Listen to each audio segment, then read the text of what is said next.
Que coisa boa estar com vocês, graça e paz.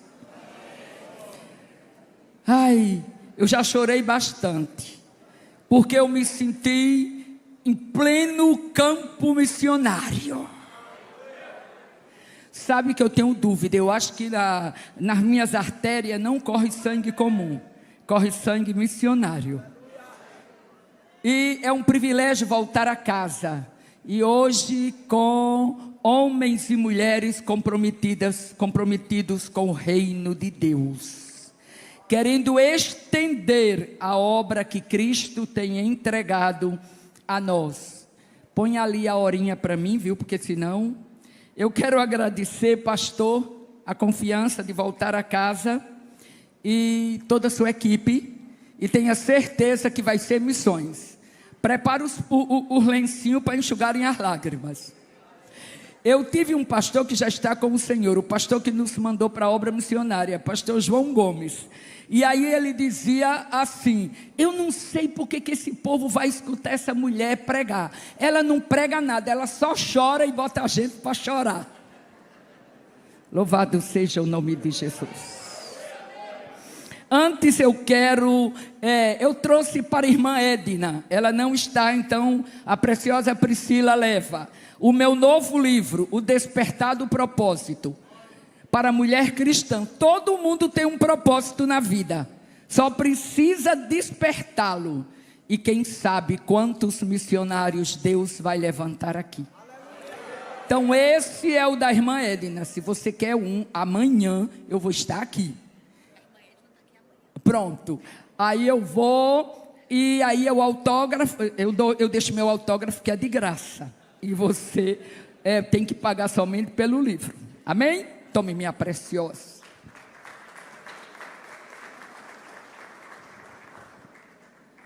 Muito bem, e se vocês sabem, muita gente, eu quero agradecer também a Derek e a Nayara. Cadê Nayara? Nayara, pelo lar que vocês estão formando, aonde a minha neta está sendo criada. Menina, eu chorei tanto. Esse povo é bem chique, né? Foi para a Europa, e de lá me mandaram uma foto aonde Laurinha, que é minha neta, cadê Laura? É a neta primogênita. Está servindo já. E aí Laura estava lá na casa de João Wesley, no quartinho de oração, onde tem a mesinha dele, e aonde Billy Graham fez uma das maiores orações, eu creio, da vida dele. Faz de novo, Senhor. Aleluia. Que nós possamos fazer essa oração já começando de hoje, mas amanhã, no final do fórum, homens e mulheres vão estender as mãos para o céu e vão dizer: Senhor, faz de novo comigo.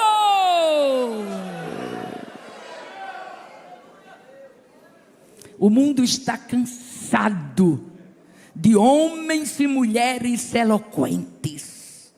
O que eles precisam é de homens e mulheres que carreguem no corpo as marcas de Cristo Jesus. E é por isso que vocês estão aqui, porque o coração de vocês, obreiros e obreiras do Senhor, está fervendo por dizer: faz de novo, Senhor. Nós vamos falar sobre a obra missionária, cooperadores de Deus na missão que Ele já começou. E eu tenho um vídeo de começo, o primeiro vídeo da trajetória da Venezuela. Algumas não é um vídeo, é algumas postagens, algumas fotos, para que vocês vejam. Já chegou? Veja aí. Eu sou Vandira, vocês viram ali, a minha família trabalhou 18 anos na obra missionária transcultural na Venezuela. Sim, na terrível, na boa e agradável Venezuela, que sofreu uma das maiores crises humanitárias da América do Sul. é verdade, não é narrativa. Meus filhos viveram na época, meus netos, e nós, eu e o meu marido, vivemos. Chegamos na Venezuela em 97, trabalhamos 18 anos. Aqui, ó. Aqui foi quando começamos, no ano de 97, chegamos aqui. Essa foi a primeira, o templo nosso. Passe aí. Aqui foi o dia 9 de outubro de 97. Memorável dia. Eu, Anchieta e os filhos, sozinhos. Essa era a igreja. Passa a próxima, que você vai dar glória. Esses foram os primeiros crentes. Aleluia! Passa a próxima para você ver. Ó, já melhorou. No dia de festa a gente já tomava a rua, olha, já fechava. Vai aí a próxima. Em 2010 nos mudamos para esse lugar. A obra tinha crescido. Vai lá. Olha aí. O maior culto da Venezuela é no domingo de manhã. Nós temos a escola dominical, seguida a escola nós temos o culto. E aí essa igreja, olha aí. Daí glória. Eu plantei, Apolo regou, pero Deus deu o crescimento. Essa missionária aqui de blusinha amarela trabalha com os índios. Nós mandamos, a igreja missionária faz missões. Então ela trabalha com os índios lá na Venezuela. Olha os índiozinhos preciosos. Tem mais? E aí meu marido, meu velho companheiro Anchieta Cardoso, 47 anos de casado, vamos completar esse ano para a glória de Deus. Nossa equipe, essa já era a crise da Venezuela, quando nós mandávamos dinheiro para comprar milho, para eles sobreviverem, mas é uma alegria imensa, viu? Crente na prova da glória, porque a provisão vem de Deus. Passamos 18 anos servindo ao Senhor na Venezuela. Acabou? Muito bem. Voltamos para o Brasil e continuamos servindo a Jesus. Durante a mensagem, você vai escutar algumas histórias práticas do que Deus fez e continua fazendo. Primeiro, houve realmente, ainda está, a crise humanitária. Eu tenho 6 netos venezuelanos. E quando eles voltaram, nós voltamos para o Brasil em 2015, porque o meu marido adoeceu. 2018, 3 anos depois, os filhos vieram para o Brasil. Os 3 filhos, todos os filhos profissionais, mas nenhum tinha dinheiro para pagar a passagem para voltar para o Brasil. Para que você veja a situação. Nós temos uma filha médica nefrologista. E a última quinzena que ela trabalhou na Venezuela, em janeiro de 2018, ela recebeu o salário da quinzena, só deu para ela comprar um frango cru, nem assado. Mas eu tenho uma coisa boa para dizer a vocês. E aí vamos para a reflexão dessa noite. Eu tenho esses filhos, esses netos, voltaram para o Brasil sem nada. Aí eu pergunto, Deus desamparou eles? Tem nem perigo. Tem nem perigo. Todos estão estabelecidos. Os diplomas revalidados. A filha trabalhando que falta espaço para ela, porque o hospital não falta para ela trabalhar. todos servindo a Jesus e todos amando a obra missionária. E uma das coisas, irmãos, que eles disseram a mim quando voltamos para o Brasil, quando eles voltaram: mãe, que Satanás nunca bote na sua cabeça que se nós tivéssemos ficado no Brasil, nossa vida seria melhor. Não. O nosso maior investimento foi ter investido a nossa vida na obra missionária. Somos cooperadores do reino. Atos dos Apóstolos, capítulo 13. Os 4 primeiros versículos.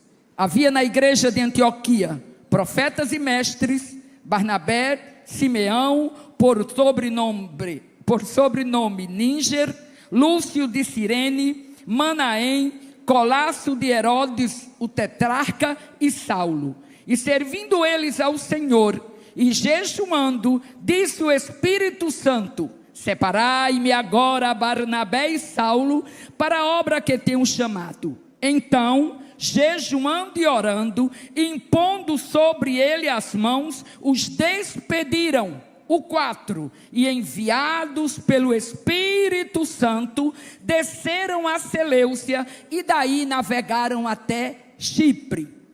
O que nós queremos trazer nessa abertura, nesse começo de fórum, é que esse texto de Atos dos Apóstolos é o modelo da igreja cristã fazer missões.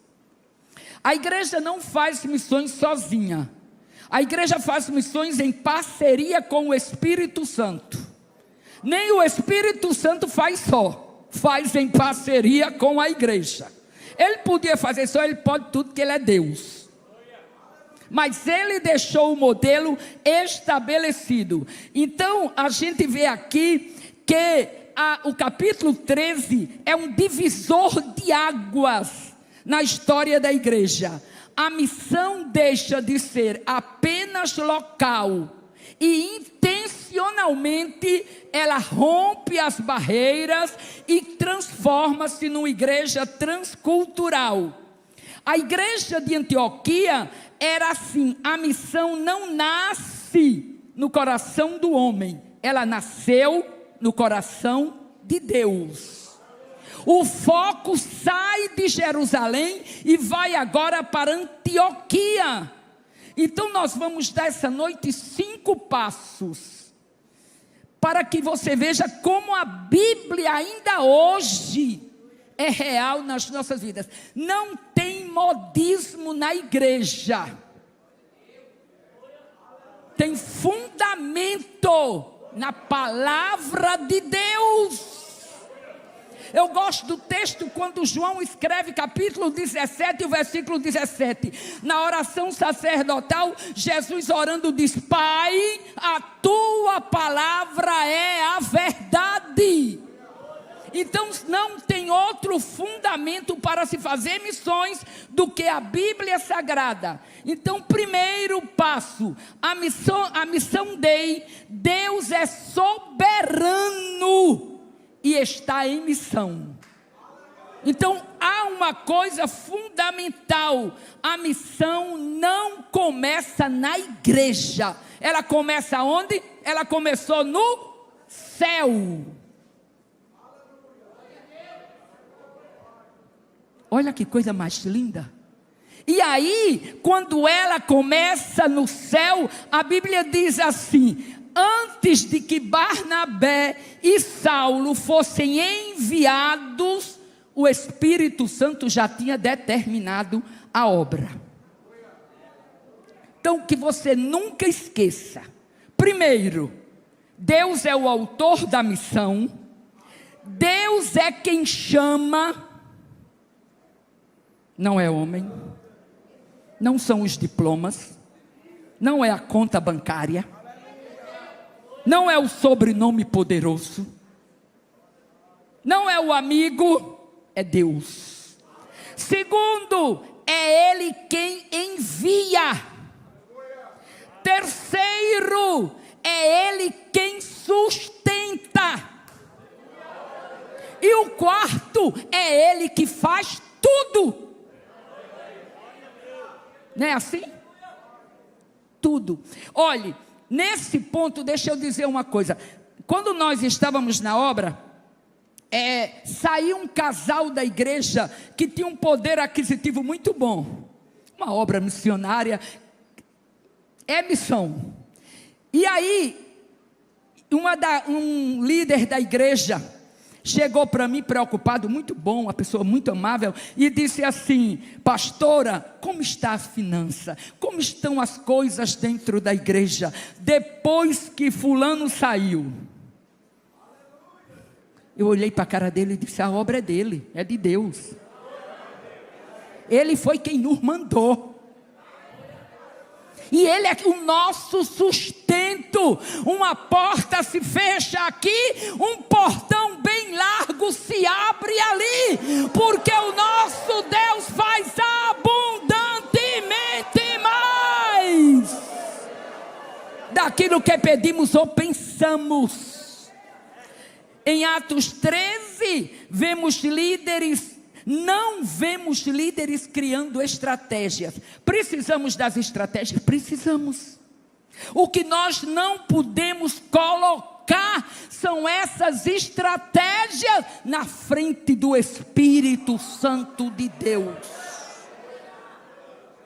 O que a Bíblia começa dizendo havia na igreja profetas e mestres. Eu acho isso lindo. Havia a voz do Espírito e havia o ensino. Mas ele não botou no texto que havia mestres e profeta. Não. Ele botou, havia profeta. Primeiro se ouve o Espírito Santo. O que é que o Senhor Deus poderoso quer que a gente faça na igreja? Foi isso que o pastor de vocês fez.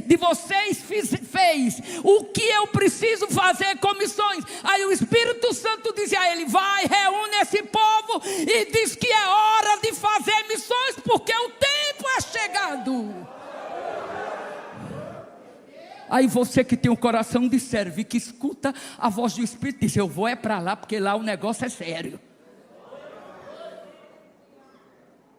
Aí olhe, antes das estratégias, a Bíblia vai dizer que todo esse povo estava servindo, jejuando e orando. Aqui não tem, mas deixa eu dizer. Tem aqueles que são todo engomadinhos. Não, eu quero ir para a missão, porque lá, se eu dirigir igreja tal, se eu for para tal campo, eu faço. Não, o modelo diz, e serviam na igreja, e estavam lá em Antioquia servindo. Barnabé já estava em Antioquia, aí viu a necessidade, precisa de um mestre para ensinar a Bíblia, manda buscar Paulo. Paulo chega para Antioquia, segue lá ensinando, esperando a direção do Espírito Santo de Deus. Aquiete o coração, porque Deus está trabalhando e não esqueceu de você. E no tempo certo, Ele vai dizer: Deus não tem, escute isso, que isso é muito importante. Deus não tem uma missão para a igreja. Deus tem uma igreja para cumprir a sua missão.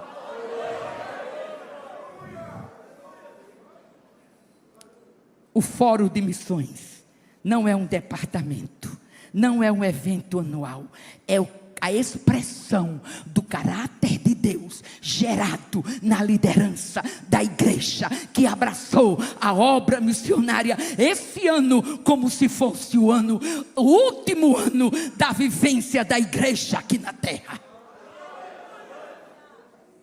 Deus opera, o segundo ponto, Deus opera com o exército do céu e com os moradores da terra.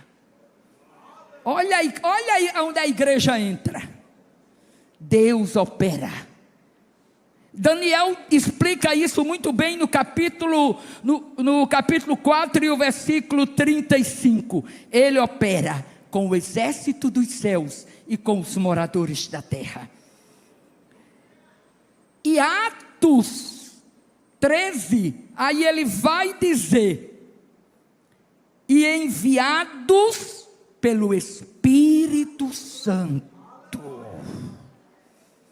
Há uma compreensão, há uma cooperação visível e invisível. A cooperação da igreja, que é visível, os crentes orando, os crentes jejuando, os crentes trabalhando, os crentes evangelizando, os crentes indo buscar para a igreja a pessoa que não conhece Jesus, o crente fazendo discipulado e o Espírito Santo trabalhando. Esse dá certo, esse está no momento certo, esse já pode ser enviado, esse já pode ser separado, porque o tempo de igreja ele cumpriu na medida estabelecida pelo céu. Agora prestem atenção, o céu decide, a igreja obedece, a história se move. Olhe, amados, nós precisamos entender de uma vez por todas, eu sei que vocês são muito inteligentes, nós precisamos entender de uma vez por todas, a prioridade é dele, tudo é dele, por ele e para ele. E se você tinha alguma dúvida, ele não aceita segundo lugar. Não, a igreja está muito boa, está muito estruturada. Nós tínhamos um trabalho que fazíamos com os novos convertidos, um encontro com os novos convertidos, para curar as feridas da alma, os maltratos, todas essa carga que o pecado deixa na vida das pessoas. E aí chegou um tempo na igreja que nós fazíamos com tanta frequência, e uma vez orando, o Espírito Santo disse a mim: Vandira, está na hora de chamar essa liderança e dizer a elas que eles precisam aprender que esse é o primeiro encontro que eles estão fazendo. Porque senão vira automático, não é assim? Não, eu não sei. Ora, já tem gente que nem precisa, diz que nem precisa mais orar, nem precisa mais jejuar, que Deus faz tudo, Deus sabe, Deus resolve. Para que eu vou? Não precisa nem congregar, eu posso assistir pela televisão e fino. Não precisa nem de escola dominical ou de culto de ensino. Pois não é assim não.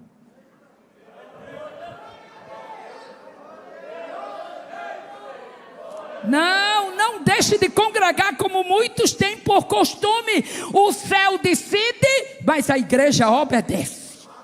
E quando a igreja obedece às ordens do céu, a história se move e homens e mulheres são usados poderosamente pelo Espírito de Deus.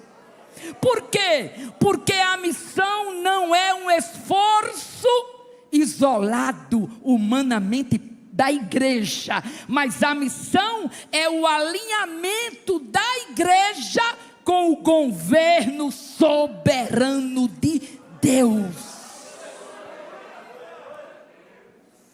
O céu está envolvido. Ele diz: separai-me a Barnabé e a Saulo. Separai-me. E aí eu entro no túnel do tempo.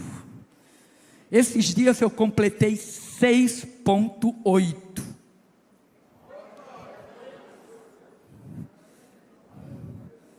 Mas ainda dá para dar uns pulinhos, viu?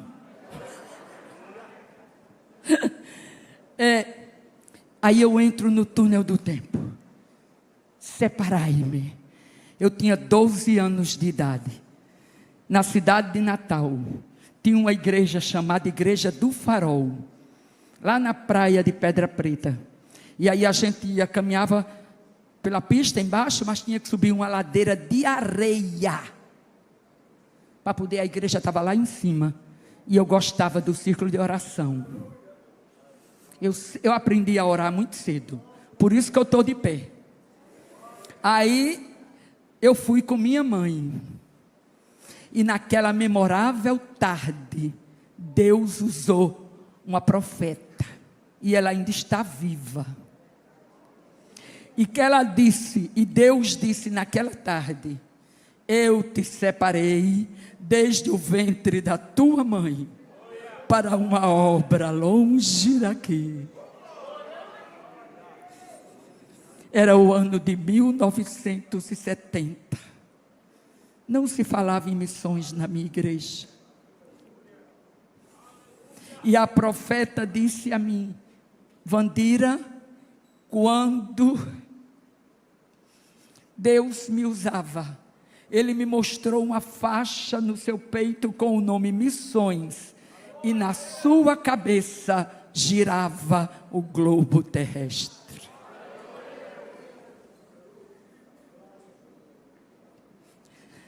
Sabe, vocês cantam, a igreja canta um hino que eu amo. Eu não sei o que Ele viu em mim.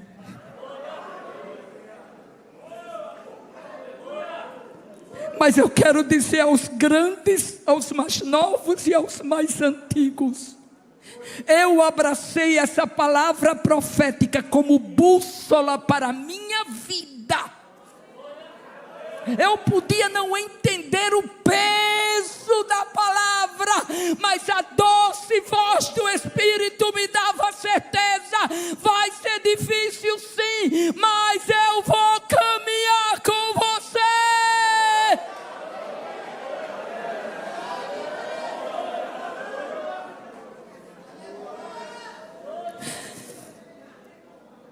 E não tem sido fácil. Mas a cada novo passo, a cada conquista, eu vou dizendo: Tu és fiel, Senhor. Quando chegamos na Venezuela, no ano de 97, o casal de pastores nos recebeu no aeroporto. A esposa do pastor disse a mim: Wandira, olhe para o céu de Venezuela. Eu levantei a vista, cheia de medo. As crianças, o maior tinha 15, o menor tinha 12. Nossa bagagem, 11 malas. Tínhamos deixado tudo para trás. Mas ela disse: olhe para o céu. Eu olhei para o céu. E ela disse: os céus de Venezuela estão abertos sobre a sua vida e da sua família. E eu estava conversando com os missionários que vão ensinar amanhã, durante o dia. E eu digo a eles: e Deus me deu, literalmente, a nação. Eu preguei em praticamente toda a nação, na área de missões e no departamento de mulheres. Eu ensinei durante 10 anos no Instituto Bíblico das Assembleias de Deus, em Barquisimeto, na Venezuela, na área de missões. E carrego no coração ainda a Venezuela. O ano passado, no meio de toda a crise, em agosto, eu fui para lá e passei 15 dias com aquele povo lindo que Deus tem nos dado como herança na terra. Então, a presença, Ele fala: separa. E eu abracei. E quando eu cheguei na Europa pela primeira vez, que o avião começou a sobrevoar o aeroporto de Lisboa, eu digo: Tu és fiel, Senhor. Mas nada se comparou. Quando eu entrei, quando o ônibus partiu dentro do túnel que desbocou em Jerusalém,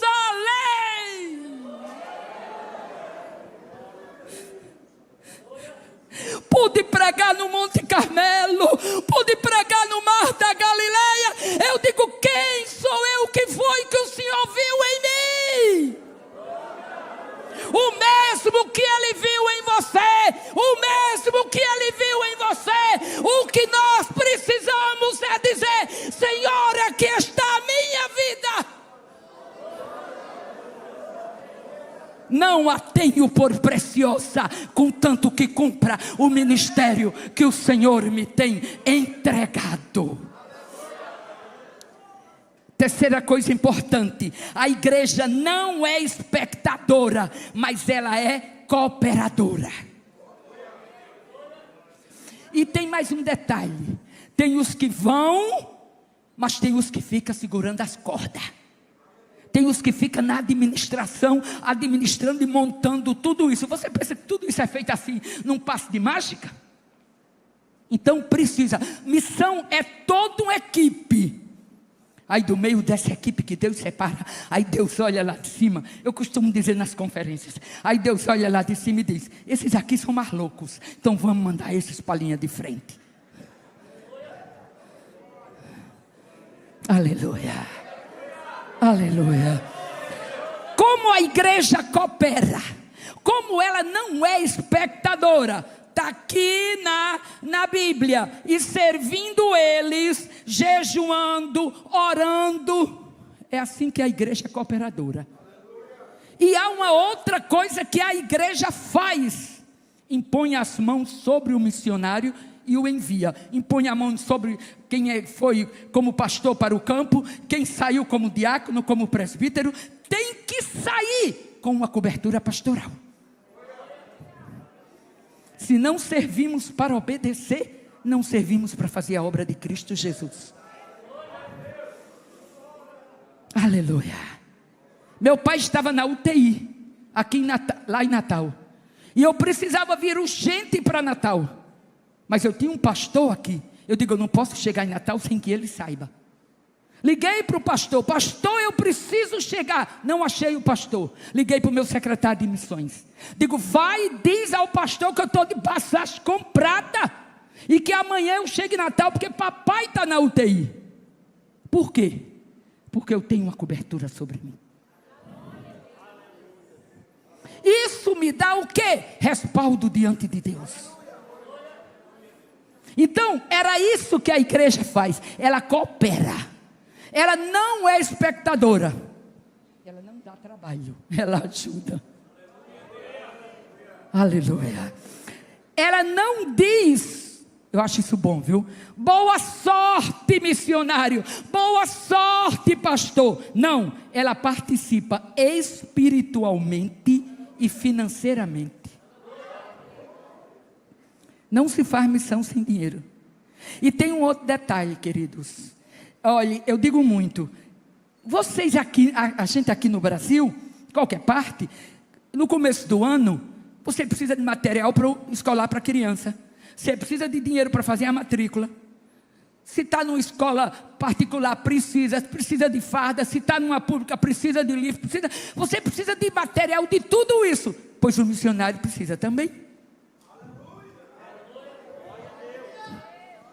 É simples, o missionário precisa também. Mas o missionário está lá, Deus manda. É assim que a Escritura diz? Não. Diz que orando e jejuando, impôs as mãos sobre eles e os enviou. Eu cuido. Você está debaixo da minha cobertura. E quem é a igreja? Apenas o pastor? Diga: eu sou a igreja de Cristo. Eu estou debaixo da cobertura dele, mas ele não é igreja sem a gente, sem vocês. Então isso é muito importante saber. O princípio missiológico, Deus poderia agir sozinho. Eu já disse no começo, ele pode, porque ele é tudo, ele é Deus. Mas ele escolheu agir conosco. Você tem coragem de dizer assim, ó. Eu vou contar até 3 e você vai dizer. Deixa eu dizer primeiro. Eu sou cooperador. 1, 2 e 3. Eu sou cooperador. Aleluia! Eu sou cooperador da obra de Cristo Jesus. Somos cooperadores. Somos intercessores, somos enviadores, somos sustentadores e somos vocacionados. Olhe, você faz todas as estratégias aqui, vai para a escola de missões, assiste os seminários, faz os cursos de missiologia, os cursos de missão transcultural, tudo, mas quando você chega no campo, a realidade é outra. Sabe quando a gente estuda inglês aqui no Brasil e vai para os Estados Unidos, e se for para Londres, né, Nayara? Aí é que o inglês é complicado, o britânico. Assim é conosco, quando nós não esperamos o mover de Deus nas nossas vidas. Não adianta você querer fazer uma coisa que você não foi vocacionado. Todo mundo foi chamado para fazer discípulo, não é assim? Ide e fazei discípulo. Todos nós. Eu costumo dizer que todo missionário é evangelista, mas todo evangelista não é missionário. Não sei se concordam comigo. Mas eu vivi na pele 18 anos. Missões é assim, missões não tem holofotes. Missões não tem um telão assim bem lindo e o vídeo convidando de introdução para pregador entrar. Não existe isso não, minha gente. Ai, mas tem aquelas megas igrejas, tem, mas todo começo é ensinando criança, contando história, como você fazia lá quando você era pequeno na escola dominical. Não existe passo de mágica na obra, existe o modelo, e orando, jejuando e servindo na igreja, disse o Espírito Santo: separai-me a Barnabé e a Paulo. Então se posicione hoje como cooperador. Já se posicionaram. Sabe por quê? Porque não existe neutralidade no reino. Ou cooperamos com a missão, ou ficamos à margem do mover de Deus. Escute isso e não esqueça nunca mais. Ou coopera, ou fica à margem. E eu vou mais adiante. Se você coopera com missões, a igreja que faz missões, ela é uma igreja que prospera. Eita, tem que correr, Vandira, para terminar. Vamos embora. Cada igreja local é uma base missionária. Cada geração precisa assumir a sua parte. Quando estávamos lá, ainda implantando, ainda naquele templo pequenininho, recebemos na igreja uma família missionária que ia para o Congo, na África. E aí o missionário contou toda a experiência e disse: se eu tiver $1.200, eu consigo comprar uma moto para me mover lá dentro do setor onde vou trabalhar. Terminou a reunião, um dos meus filhos chegou para o pai e para mim e disse: o pai tinha comprado uma moto para ele, exatamente para ele ir para a faculdade, porque ele tinha uma bicicleta e depois que entrou na faculdade ficou difícil, e aí o pai fez uma luta e comprou uma moto para ele. E ele disse ao pai: eu quero vender a minha moto para doar ao missionário. Aí o pai olhou para ele e disse: sabe o que isso significa, meu filho? Ele disse: sei, que eu não tenho moto mais para ir para a faculdade, ou eu vou na bicicleta pequena ou eu vou a pé, mas eu quero dar, e eu quero vender a moto, e eu quero transformar em dólares, e já entregar os dólares ao missionário.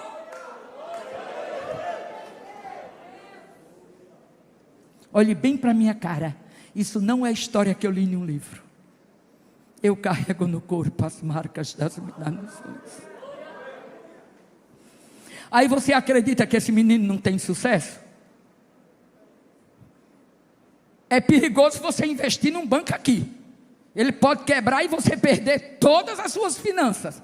Mas quando você investe lá, ó, aleluia! Não tem perigo. 4, vamos embora que ainda tem só um tópico, né? Vamos ler esse aqui somente. A experiência transcultural, chamado e obediência. Aí aqui a Bíblia já mostra nesse textinho que eu li para você, ele mostra aqui já o modelo transcultural. Barnabé era de Chipre, Simeão possivelmente africano, Lúcio de Cirene, Manaém ligado à corte e Saulo um fariseu judeu. Então a missão nasce em um ambiente diverso. Aonde tiver necessidade, Deus leva você para fazer missões. Missão transcultural é romper fronteiras geográficas, fronteiras culturais, fronteiras emocionais, mas a pior, fronteiras da zona de conforto. Missão não é apenas viajar e conhecer países. Missão é obedecer. E obedecer significa renunciar. E por último, a igreja que vai, e não somente a igreja que recebe. A igreja de Antioquia poderia ter retido os seus melhores líderes.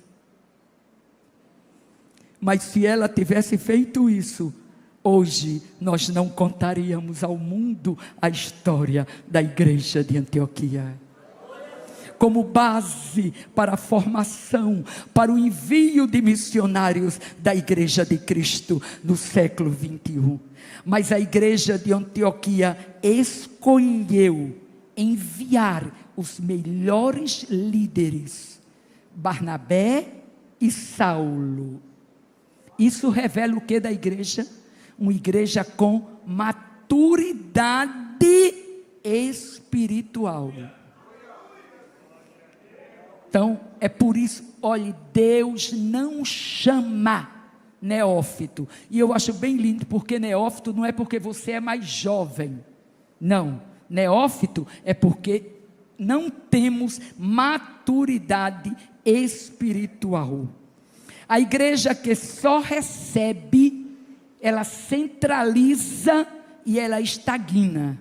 Mas a igreja que envia, ela cresce e multiplica espiritualmente, porque o envio é por fé. E quando você faz por fé, você está acreditando que o Deus da providência vai chegar.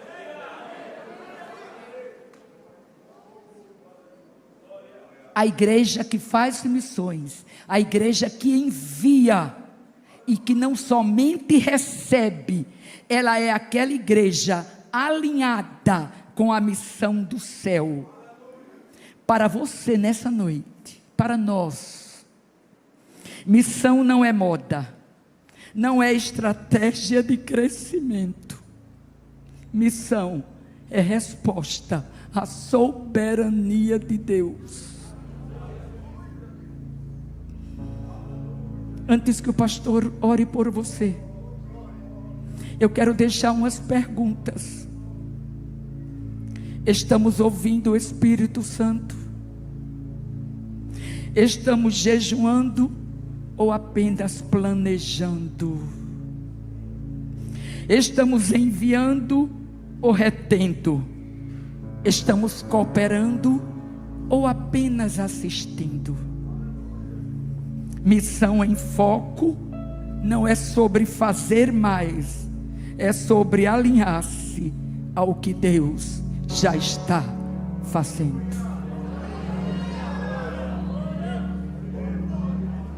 Não é fazer mais, é alinhar-se ao que Deus já está fazendo com você.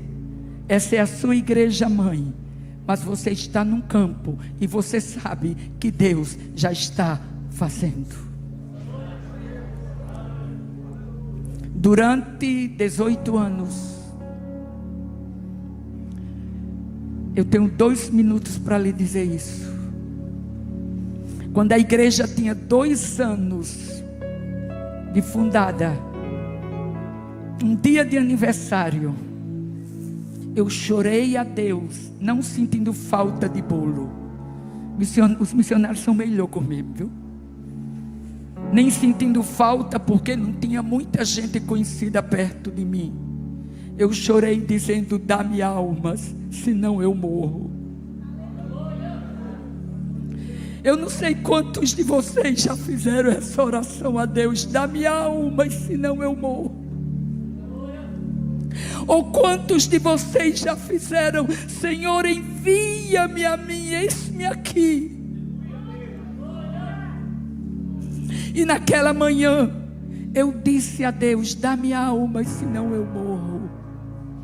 E fui para a igreja, e terminou o culto da manhã, aquele pouquinho de gente dentro da igreja. E quando estávamos fechando achamos a porta, que vocês viram que era a porta de enrolar, e quando ia baixando a outra, parou um carro na frente, e desceu um casal de venezuelanos.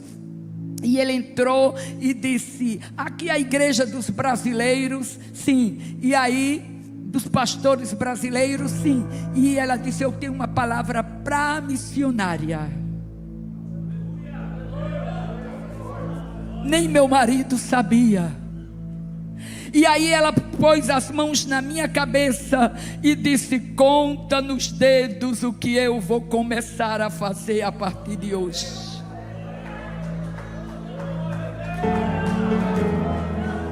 Hoje é noite de entregar, hoje é noite de começar a contar os feitos que Deus vai fazer a partir desse fórum. Agora escute o final da palavra. Aí ela disse: agora tem uma coisa que você precisa fazer. Deus não trabalha em cima de ansiedade de ninguém. Não é você que converte, não é você que convence as almas. Você faz a sua parte. Ora, jejuma, me busca, e eu me encarrego de fazer.